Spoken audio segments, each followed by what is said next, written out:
हर तीर्थ बार बार गंगा सागर एक बार, ऐसा क्यों कहा जाता है? আচ্ছা, এইটা 500 টাকা, এইটা 1000 টাকা, তাই তো?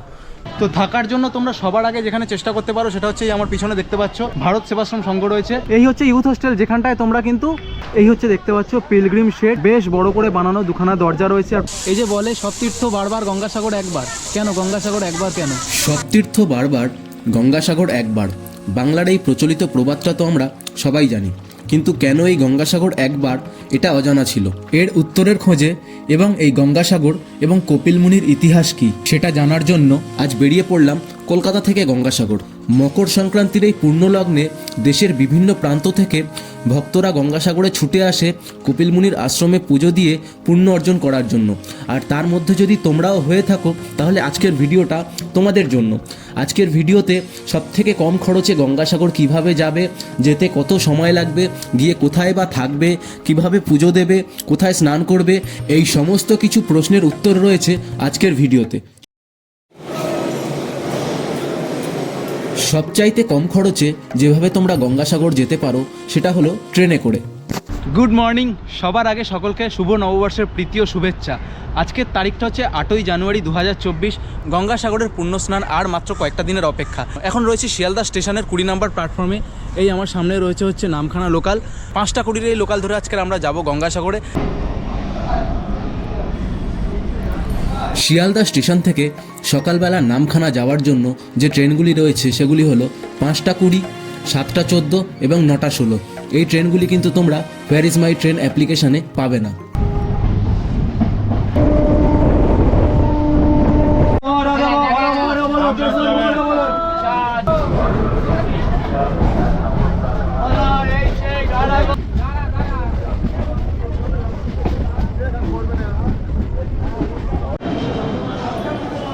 পৌঁছে গেলাম কাকদ্বীপ স্টেশন। ঘড়িতে এখন সময় 7:45। 2 নম্বর প্ল্যাটফর্মের সামনে থেকে ডান দিকে বেরিয়ে যেতে হবে টোটো ধরার জন্য।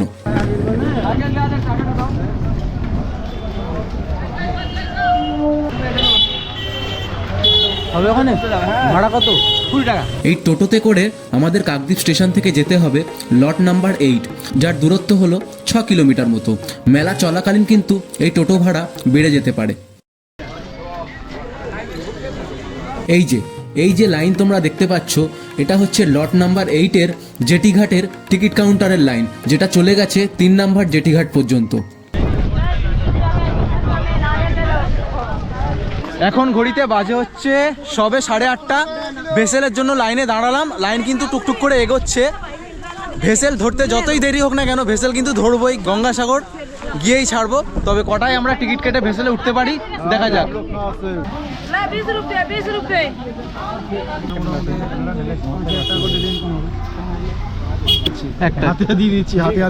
লট নাম্বার 8 থেকে ওপারে কচুবেড়িয়া ঘাট পর্যন্ত যাওয়ার জন্য ভেসেলের টিকিট ভাড়া হলো 9 টাকা। তবে তোমাদের জানিয়ে রাখি, এই টিকিট ভাড়া কিন্তু মেলা চলাকালীন অনেকটা বেড়ে যেতে পারে। তো এই হচ্ছে টিকিট কাউন্টার, চলে গেল দেখলে। টিকিট তো ওখান থেকে আগেই নিয়ে নিয়েছিলাম। আর সামনে এই হচ্ছে জেটিঘাটের 1 নম্বর জেটিঘাটের এন্ট্রি এখান থেকে। চলো। আচ্ছা, ট্রেন জার্নি তো হলো, কিন্তু তোমরা যদি চাও ট্রেন জার্নি না করে অন্য আর একটা সহজ উপায়ে গঙ্গাসাগর আসতে পারো। আর সেটা হলো ডায়মন্ড হারবার জেটিঘাট অথবা কলকাতার বাবুঘাট থেকে ক্রুজে করে গঙ্গাসাগর আসা। তবে সেক্ষেত্রেও কিন্তু ক্রুজ তোমাদের কচুবেড়িয়া ঘাট পর্যন্তই নিয়ে আসবে, বাকি রাস্তাটা তোমাদের গাড়িতে যেতে হবে। আমাদের ভেসেল ছেড়েছিল 10টার সময়। মোটামুটি প্রায় আধ ঘন্টা অন্তর অন্তরই ভেসেল থাকে। তবে তোমরা আসার আগে অবশ্যই মনে করে গুগল প্লে স্টোর থেকে গঙ্গাসাগর ভেসেল টাইম অ্যাপ্লিকেশনটা ইনস্টল করে লট নাম্বার 8 থেকে কচুবেড়িয়া ঘাট পর্যন্ত যাওয়ার জন্য ভেসেল টাইমিংটা অবশ্যই কিন্তু দেখে নিও।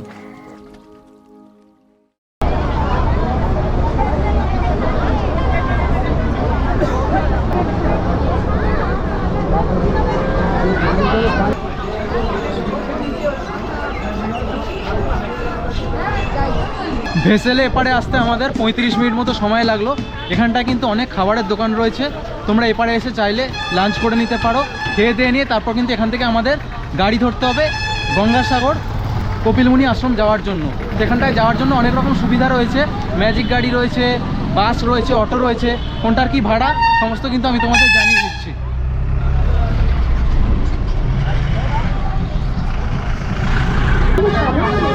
দাদা ম্যাজিক গাড়িতে ভাড়া কত রয়েছে এখন আজকে আজকে ভাড়া 60 টাকা করে। আর বাড়বে ভাড়া বাড়বে কবে থেকে? আজকে থেকে তো বাড়ার কথা, কাল থেকে বাড়বে মনে হয়। মিনিট 5 মতো হেঁটে এগিয়ে এলে সামনেই তোমরা বাঁ দিকে এরকম পরপর ম্যাজিক গাড়ি এবং ডান দিকে যদি দেখো বাস স্ট্যান্ড এবং অটো স্ট্যান্ড দেখতে পাবে। যেটা জিজ্ঞেস করে জানতে পারলাম নর্মাল সময় ভাড়া ম্যাজিক গাড়ির জন্য এবং অটোর জন্য 50 টাকা করে থাকে এবং বাস ভাড়া 40 টাকা করে থাকে, কিন্তু আজকের দিনেই ভাড়া কিন্তু বাড়িয়ে 60 টাকা করে দিয়েছে এবং আগামী দিনে মেলা চলাকালীন ভাড়া কিন্তু আরও বাড়তে চলেছে।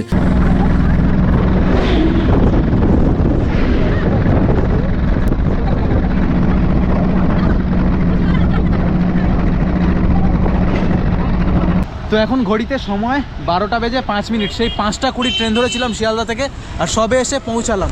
এই সামনে দেখতে পাচ্ছ যে মেন গেট, এই গেটের বাঁ দিকে রয়েছে বাস স্ট্যান্ড। বাসে করে এলে তোমরা এখানটায় নামবে, আর এই মেন গেটের ডান দিকে রয়েছে কিন্তু এখান থেকে গেট মেলায় অর্থাৎ কপিলমুনি আশ্রম যাওয়ার জন্য।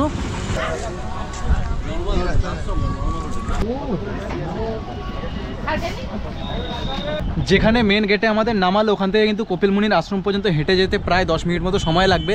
তোমরা কচুবেরিয়া ঘাট থেকে যখন ম্যাজিক গাড়িতে বা অটোতে উঠবে ওখানটায় কথা বলে নেবে। কিছু কিছু ম্যাজিক গাড়ি কিন্তু ডাইরেক্ট কপিলমুনি আশ্রম পর্যন্ত যাচ্ছে, তাতে হয়তো ভাড়া ওরা 10-20 টাকা বেশি নিতে পারে। আর এছাড়াও কিন্তু মেন গেটের কাছে টোটো রয়েছে, টোটো চাইলে তোমরা টোটোয় করে পুরো একদম আশ্রম পর্যন্ত কিন্তু পৌঁছে যেতে পারবে। আচ্ছা, আমরা গঙ্গাসাগরেতে পৌঁছে গেলাম, কিন্তু এখানে আসার পরে সব থেকে আগে যেটা জরুরি সেটা হচ্ছে একটা থাকার ব্যবস্থা করা। আর গঙ্গাসাগরে এসে রাত্রিবাস করার জন্য সবার আগে যেটা মাথায় আসে সেটা হলো ভারত সেবাশ্রম সংঘ। তো থাকার জন্য তোমরা সবার আগে যেখানে চেষ্টা করতে পারো সেটা হচ্ছে এই আমার পিছনে দেখতে পাচ্ছ ভারত সেবাশ্রম সংঘ রয়েছে। ভারত সেবাশ্রম সংঘের এই গেট দিয়ে প্রবেশ করে বাঁ দিকে হলো বুকিং কাউন্টার। তবে এখানে তোমাদের আসলে অপেক্ষা করতে হবে, যারা আগে এসেছে তারা কিন্তু আগেই ঘর পাবে।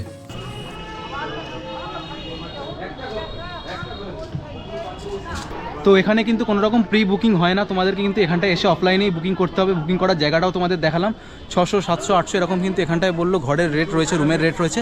আর সবথেকে বড় কথা যেটা, তোমরা যদি আমার মতো একা আসো কেউ, তাহলে কিন্তু একা কিন্তু এখানটায় কোথাও কোনো হোটেলে কিন্তু তোমরা ঘর পাবে না। তার জন্য তোমাদের কিন্তু একটাই অপশন থাকবে, ইউথ হোস্টেল, অথবা যেটা হচ্ছে থাকার ব্যবস্থা এখানটায় সাধারণ মানুষের জন্য করা হচ্ছে সেটা। চলো আর কি ব্যবস্থা রয়েছে দেখা যাক। ভারত সেবাশ্রম থেকে বেরিয়ে কিন্তু একটুখানি এগিয়ে এলেই তোমরা সামনে দেখতে পাচ্ছ এখানটায় রয়েছে হচ্ছে খনিকা হোটেল। এটা কিন্তু একটা হোটেল এবং গেস্ট হাউস দেখতে পাচ্ছ। এখানটা কিন্তু ফোন নাম্বার দেওয়া হচ্ছে, স্ক্রিনের উপর ফোন নাম্বার শো হচ্ছে, তোমরা কিন্তু এখানেও কন্ট্যাক্ট করে দেখতে পারো। তো বন্ধুরা, এই হচ্ছে আমার পিছনে তোমরা দেখতে পাচ্ছ গঙ্গাসাগরের ইউথ হোস্টেল। এই হচ্ছে ইউথ হোস্টেল, যেখানটায় তোমরা কিন্তু কেউ যদি আমার মতো সিঙ্গেল আসো এসে কিন্তু থাকতে পারো। তবে কিন্তু এখানটাও একটা শর্ত রয়েছে, এখানে কিন্তু তোমরা কোনোরকমভাবে ফোন দিয়ে বা এসে অফলাইনে বুক করতে পারবে না। একমাত্র কিন্তু তোমরা বুকিং করতে পারবে এখানটায় অনলাইন ওয়েবসাইট দিয়ে। নিচে ওয়েবসাইট শো হচ্ছে, সেই ওয়েবসাইটে গিয়ে কিন্তু তোমরা এখান থেকে বুকিং করতে পারবে।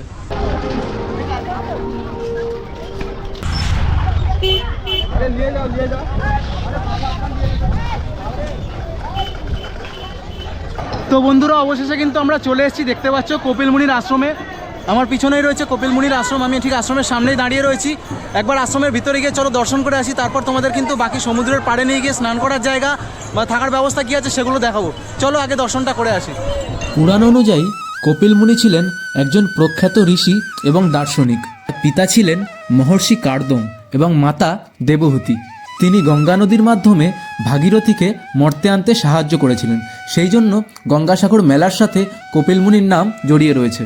পৌরাণিক কাহিনী অনুযায়ী রাজা সাগরের 60,000 পুত্র অশ্বমেধ যজ্ঞের জন্য ঘোড়া খুঁজতে গিয়ে কপিল মুনির আশ্রমে গিয়ে উপস্থিত হয়েছিল।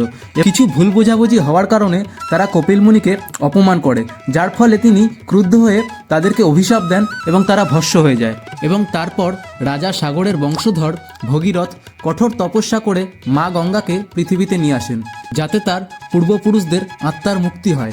মা গঙ্গা পৃথিবীতে অবতরণ করে কপিল মুনির আশ্রমে প্রবাহিত হয় এবং সেই ভস্মাবশেষ ধুয়ে তাদের মুক্তি দেয়। এই জন্য এই স্থানে এসে গঙ্গা নদী সাগরে মিলিত হয়েছে। তারপর থেকে এই জায়গা গঙ্গাসাগর নামে পরিচিত এবং বিশ্বাস করা হয় যে এই গঙ্গাসাগরে এসে একবার স্নান করলে সকল পাপ মোচন হয় এবং আত্মার মুক্তি ঘটে।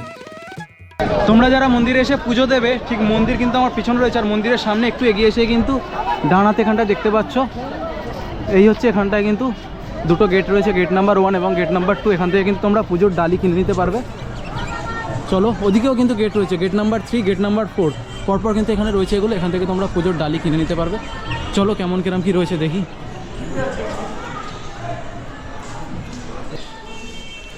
কিরম কি দাম রয়েছে ভাই পুজোর ডালির? 50 টাকা আছে, কত থেকে শুরু? 30 টাকা থেকে 30 টাকা থেকে শুরু। আর সব থেকে দামি ম্যাক্সিমাম নিতে গেলে ওই 1000। 1000। 30 টাকা। একটা ছোটো ডালি আমাকে দেখাও, 30 টাকার ডালি কী কী দিচ্ছ? এই যে 30 টাকা, এই হচ্ছে 30 টাকার ডালি। এতে কী কী রয়েছে? এতে রয়েছে এই সিঁদুর রয়েছে, প্রসাদ, ফুল, ধূপ আর ছবি। সিঁদুর, প্রসাদ, ফুল, ধূপ আর এই ছবি রয়েছে, তাই তো? হ্যাঁ। ঠিক আছে। এই এই এই বড় ডালিগুলো কত করে? এটা 500 টাকা আর ওইটা 1000 টাকা। আচ্ছা, এইটা 500 টাকা, এইটা 1000 টাকা, তাই তো?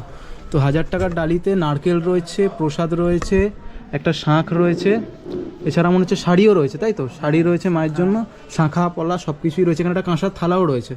তো এই হচ্ছে 1000 টাকার সব থেকে দামি ডালি। আর 30 টাকার ডালি দেখালাম। আমাকে একটা 100 টাকার ডালি দাও। কী রয়েছে 100 টাকার ডালিতে? এইটা? হ্যাঁ। এতে কি কি রয়েছে? এতে আলতা, সিঁদুর, নকুলদানা, এই 10 পিস লাড্ডু, মঙ্গল ঘট আর হাতির ধাগা, কাপড়, বড় কাপড়, ধূপ দিয়ে 100 টাকা। আচ্ছা, অনেক কিছুই রয়েছে 100 টাকার ডালি। তো এই দোকান থেকে আমি এই 100 টাকার ডালিটা নিলাম। এই দোকানটা হচ্ছে দেখতে পাচ্ছ মায়ারানী পুষ্প ভাণ্ডার। এখানটায় কিন্তু তোমরা জুতো ব্যাগ সব রাখতে পারবে। দেখতে পাচ্ছ যারা এখান থেকে ডালি নিয়ে যাচ্ছে প্রত্যেকটা দোকানে কিন্তু এরকম তোমরা জুতো ব্যাগ রাখতে পারবে। আমি আমার জুতো রেখে দিয়েছি। চলো এবার যাওয়া যাক। এখানে কিন্তু সব দোকানে কিন্তু ডালির দাম মোটামুটি একই রকম রয়েছে, সেরকম খুব বেশি ডিফারেন্স নেই।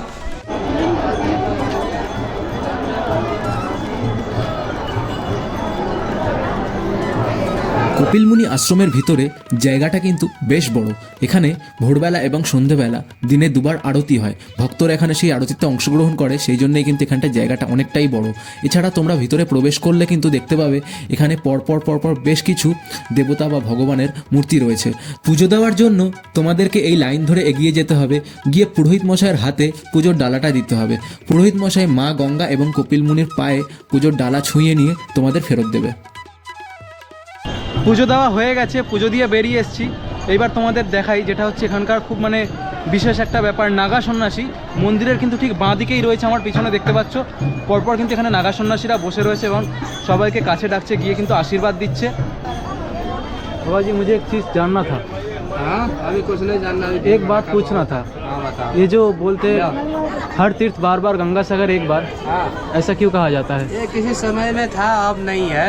पहले के समय में होता था थोड़ा, वो दूसरा जहाज आता था, वो पान जैसा नहीं होता है, हाँ। स्टीमर नौका जैसा, हाँ हाँ। तो उसके कारण में 10-20 पब्लिक आते थे, कभी भी गिर जाए वो। अभी तो लोहे का चलता है, एक बार में 1500 पब्लिक आता है। अच्छा, पहला था, अब नहीं है सब। अब साधन हो गया, पहला साधन नहीं था तो इसीलिए सब तीर्थ बार बार गंगा सागर एक बार। अब इसीलिए कहा जाता था। अब साधन हो गया, बहुत चीज़ का व्यवस्था दीजिए, हो मुझे गया, भी एक लगा दीजिए। इसके कारण से ऐसा नहीं है। এই যে এইটা হচ্ছে পবিত্র কপিলমুনি সরোবর, দেখতে পাচ্ছ। তো দেখতে পাচ্ছ এই হচ্ছে কপিলমুনি সরোবর, মাঝখানে মা গঙ্গা অধিষ্ঠিত রয়েছে। আর এই সরোবরে কিন্তু অনেকেই স্নান করছে, দেখতে পাচ্ছ। বেশ পরিষ্কার জল, কিন্তু তোমরা কিন্তু এখানটা স্নান করতে পারো। মন্দিরে পুজো দেওয়া হয়ে গেল। এবার হচ্ছে আমরা যাব সমুদ্র দেখতে, স্নান করার জায়গা দেখতে। আমার ঠিক পিছনে রয়েছে মন্দির, মন্দিরের সামনে দিয়ে কিন্তু সোজা এই রাস্তা ধরে কিন্তু আমরা চলে যাব হচ্ছে সমুদ্রে। চলো। তো বন্ধুরা, মন্দিরের সোজাসুজি হেঁটে এলেই কিন্তু এই সামনেই দেখতে পাচ্ছ একদম সমুদ্রের কাছাকাছি আমরা চলে এসেছি। কিন্তু এই জায়গাটা পুরোটা ব্যারিকেড করে ঘেরা আছে, দেখতে পাচ্ছ। এই জায়গাটা কিন্তু স্নানের জন্য উপযুক্ত না। এখানটায় লেখাও রয়েছে স্নানের ঘাট রয়েছে কিন্তু ডান দিকে। এখান থেকে ডান দিক থেকে একটা রাস্তা চলে গেছে, এই ডান দিক দিয়ে রাস্তা ধরে গেলে কিন্তু আমরা স্নানের ঘাটে যেতে পারবো। চলো। তো বন্ধুরা, এটা হচ্ছে 4 নাম্বার ঘাট, দেখতে পাচ্ছ। এই হচ্ছে 4 নাম্বার ঘাট। আর এই ঘাটটা কিন্তু যথেষ্ট পরিমাণে ভিড় হয়ে রয়েছে, অনেক লোক কিন্তু নেমেছে এখানে স্নান করার জন্য। আর ঘাটটাকে কিন্তু এখানটায় ভালো করে ইট দিয়ে বাঁধিয়েও দিচ্ছে, আগে যাতে আরও লোক এসে এখানটায় নেমে স্নান করতে পারে। এখন আমার সামনে তোমরা দেখতে পাচ্ছ এই হচ্ছে 5 নাম্বার ঘাট। এই ঘাটটাও কিন্তু মেরামতের কাজ চলছে, ইট দিয়ে পুরো বিছিয়ে রাস্তা বানানো হচ্ছে, দেখতে পাচ্ছ। এই ঘাটটাও কিন্তু সাধারণ মানুষের স্নানের জন্যই বানানো হচ্ছে। কাকু, স্নানের জন্য কি 4 নাম্বার আর এই 5 নাম্বার দুটো ঘাট?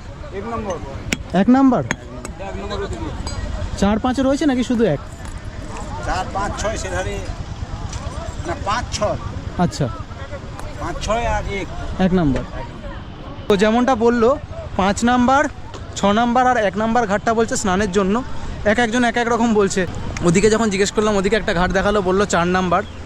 তো ওখানটায় দেখলাম কিন্তু অনেক লোক স্নানও করছে, তোমাদের দেখালাম। কিন্তু এই ঘাটটা তুলনামূলকভাবে দেখতে পাচ্ছি একটু কিন্তু খালি। এই ঘাটের সোজাসুজি আমরা যদি দেখি একটু কিন্তু তুলনামূলকভাবে খালি রয়েছে। তো বন্ধুরা এইবার তোমাদেরকে দেখাবো যাত্রী নিবাস যেগুলো বানিয়েছে। এই হচ্ছে দেখতে পাচ্ছ পিলগ্রিম শেড, বেশ বড় করে বানানো, দুখানা দরজা রয়েছে আর পরপর কিন্তু রয়েছে 1, 2, 3টে, এখানে হচ্ছে 3খানা রয়েছে। চলো ভিতরে ঢুকে তোমাদের দেখাই। তো এই হচ্ছে ভিতরে প্রবেশ করলে দেখতে পাচ্ছ ভিতরটা এরিয়াটা কিন্তু বিশাল বড় একটা এরিয়া, অনেক বড় এরিয়া। এখানটায় কিন্তু তোমরা থাকতে হলে তোমরা এরকম কিন্তু চট চাদর এরকম বিছিয়ে থাকতে পারবে। আর উপরে কিন্তু বেশ অনেকগুলো পাখা লাগানো রয়েছে দেখতে পাচ্ছ, আর ওদিকে লাইটও রয়েছে, হ্যালোজেন লাইট কিন্তু লাগানো রয়েছে। তো রাত্রিবেলা এদিকেও লাইট লাগানো রয়েছে দেখতে পাচ্ছ। তো রাত্রিবেলা কিন্তু এখানটায় আলোর অসুবিধা হবে না, রাত্রিবেলা এখানে কিন্তু আলোর অসুবিধা হবে না, আর গরমে কিন্তু পাখাও চলবে আশা করছি। তো এখানে একটা পরিবার দেখো একসাথে এসেছিলাম আমরা, এই কাকিমা আর এই দাদা, এরা কিন্তু আজকে রাত্রে এখানটায় থাকছে। ধরুন আপনারা কোথা থেকে এসেছেন? আমরা এসি ঠাকুরপুর, বেহালা ঠাকুরপুকুর থেকে। আচ্ছা, তা কদিন থাকবেন এখানে? আমরা থাকবো 15 তারিখ। 15 তারিখ অবধি? তারপরে ঠিক আছে, ভালো করে পুজো কাটান। চলো বাথরুমটা দেখে আসি। ওই দিকটায় বললেন তাই তো? তো যাত্রীদের জন্য যে বাথরুম বলছিলাম, এই হচ্ছে দেখতে পাচ্ছ, ওই হচ্ছে এই ক্যাম্পটা ছিল, আর ক্যাম্পের পিছন থেকে ঠিক ডান দিকে এলে কিন্তু দেখতে পাচ্ছ এইগুলো পরপর হচ্ছে যাত্রীদের বাথরুম রয়েছে। অনেকগুলো কিন্তু বাথরুম রয়েছে দেখতে পাচ্ছ, সব কিন্তু ইন্ডিয়ান স্টাইল টয়লেট রয়েছে। দেখো অনেকগুলো বাথরুম রয়েছে। এখানে হচ্ছে স্নান করার জায়গা, এখানটায় স্নান করা, জামা কাপড় কাচা, যা যাবতীয় সব কিছু কিন্তু এখানটায় করে নিতে পারবে। তো বন্ধুরা আরেকটা ক্যাম্প দেখতে পেয়েছি, এই দেখতে পাচ্ছ আমার পিছনে যেটা রয়েছে, এই যেটা রয়েছে দেখতে পাচ্ছ কালো রঙের আর পরপর দুখানা সাদা, এগুলো কিন্তু যাত্রীদের ক্যাম্প। ভিতরে কিন্তু অনেক সাধারণ মানুষ বসে রয়েছে, তোমরা দেখতেই পাচ্ছ। তো এদিক ওদিক ছড়িয়ে ছিটিয়ে কিন্তু বেশ অনেকগুলোই ক্যাম্প বানানো রয়েছে। তোমরা কিন্তু এলে বিশাল পরিমাণে মানে অনেক যাত্রীরা কিন্তু এখানটায় থাকতে পারবে। দাদিজি आप लोग कहाँ से आए हो? বালুঘাট। বালুরহাট, রানাঘাট। আচ্ছা, কদিন থাকবে এখানে? মেলা যে কয়দিন আছে পুরো মেলা শেষ করে যাবে। কেমন লাগছে? প্রত্যেক বছর আসা হয়? বাহ, তাহলে তো ভালো। আচ্ছা আচ্ছা, এখানটায় থাকার ব্যবস্থা তোমাদের কি? না, থাকার জায়গা তো দেখেছি, এই যে নিচে বিছানোর জন্য বা রান্নাবান্নার সরঞ্জাম এগুলো কি তোমরা সব বাড়ি থেকেই নিয়ে আসছো? পরিবারে আসা হয়েছে নাকি শুধু দাদু দিদা দুজন? দাদু দিদা আসিছে, ভাই বোন আসিছি। বাহ, খুব ভালো। ঠিক আছে, কি রান্না হচ্ছে? এটা নিরামিষ ভাই। আচ্ছা, আমরা মাছ না খাই ভালো জি। ভালো। তা স্নানটা, আচ্ছা একটা কথা বলো, জিজ্ঞেস করি, তোমরা বয়স্ক মানুষ, এই যে বলে সব তীর্থ বারবার গঙ্গাসাগর একবার, কেন গঙ্গাসাগর একবার কেন? ওটা এমনি মানুষের কয়টাই।